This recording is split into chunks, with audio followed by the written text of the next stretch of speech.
Hello everyone and welcome back to Beauty by Mike show. Kindly subscribe to my YouTube channel as Mike Mother. Don't forget to press the notification button so that you can be notified every time I have a new video. Follow me on Instagram as Mike Mother and like my Facebook page Beauty by Mike. Welcome and let's talk beauty.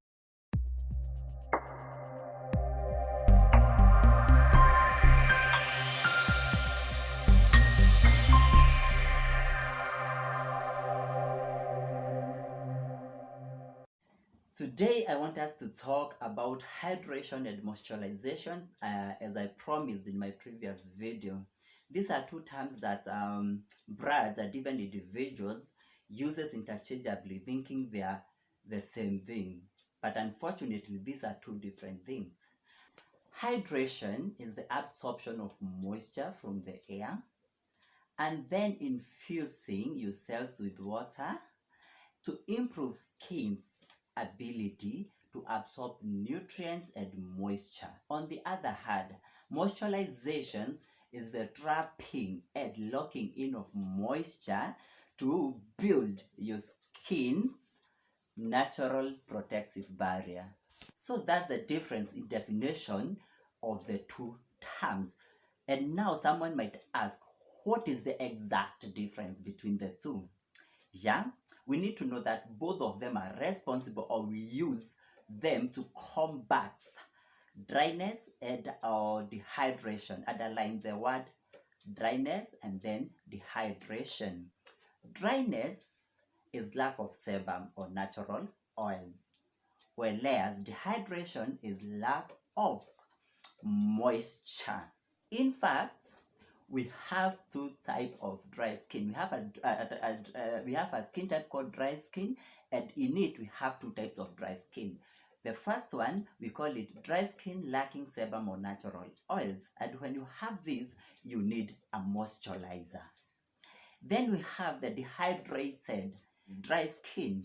This means it's lacking moisture, and when you have this, what you need most is a hydrator or hydration. As much as these two are different, it's good to note that you can't, they work hand in hand. For example, when you use a hydrator, your skin becomes so hydrated, it becomes so soft, it becomes bouncy. But then again, if you don't protect that hydration if you don't trap it in using a moisturizer, then the skin later goes back to the dry skin because it will lose the hydration. Then on the other hand, when you use a moisturizer on a dry skin, because we said a dry skin lack sebum or natural oils, but now moisturizers are richer than the hydrators, so they provide that oil to the skin. But then again, the moisturizers will make the skin look smooth and even feel smooth, but the softness and the bounciness, the bounciness of the skin can't be acquired using the oils. You need a hydrator to acquire that. So you see, we have to use them together in most cases, because a hydrator actually will absorb moisture from the air, then make your skin feel hydrated. But then again, for the hydration to stay for a longer time, you need the moisturizer to come and trap it. So the other question that someone might ask is, how do I know whether I need a hydrator or a moisturizer, or I need both of them? And that one is a very, very good question. Yeah. So if your skin feels on the dry side more, like you feel flaky, then it means that the skin's, what you need most there is moisturization. It's a moisturizer, and this especially happens during the winters, during the very cold seasons. That's when you need moisturization most. Why? Because of the wind, and then you don't have a lot of humidity in the air that can be trapped by your hydrators to bring the moisture to the skin. So you need a moisturizer to trap in the least amount of moisturizer, of hydration that you have. On the other hand, if you feel like your skin is becoming dull, it's becoming formation of fine lines, wrinkles, and so on, then know that your skin is lacking hydration, and what you need is a good hydrator or humectants, because hydrators, they have they have they are the same as humectants, meaning that they have the ability to trap the moistures from the air to your skin. So you need a hydrator to nourish your skin. The other thing I would like you to know is that we have different classification of moisturizers. The first one, we call it occlusive. This one is a bit heavy, and then we also call it the first generation of moisturizer. A good example is Vaseline or the petroleum jelly. Then the other classification is called humectants. Humectant is also called second generation of moisturizations. These ones are lighter as compared to the first generation. And then we have the last and the third classification. We call it imperative.